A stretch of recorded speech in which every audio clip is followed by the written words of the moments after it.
இரவும் பகலும் இதையே தியானித்துக் கொண்டிருந்தான், இதையே சிந்தித்துக் கொண்டிருந்தான்.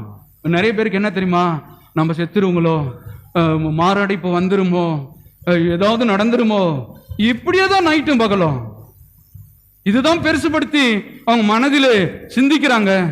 இதுதான் நடக்குதே தவிர தேவன் பெரியவர், அவர் வார்த்தை பெரியது, ஆவியானவர் பெரியவர், அவர் சிலுவை பெரியது, ரத்தம் பெரியது, அவருடைய கவனிங்க வார்த்தை பெரியது என்பதை குறித்து எந்த மனிதனுக்கு ரட்சிக்கப்பட்டவனுக்கு ஒரு வெளிப்பாடு கிடையாது. இதெல்லாம் ஈவாய் கொடுத்திருக்கிறார்.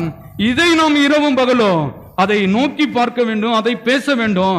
இதை பேசும் பொழுது ஆண்டவர் சொல்லுகிறார், இதை தவிர இதுல உள்ள மேன்மை தான் உன் வாழ்க்கையில நடக்குமே தவிர அழிவுக்கு உண்டான எந்த காரியம் என்ன பண்ணாது, நடக்காது.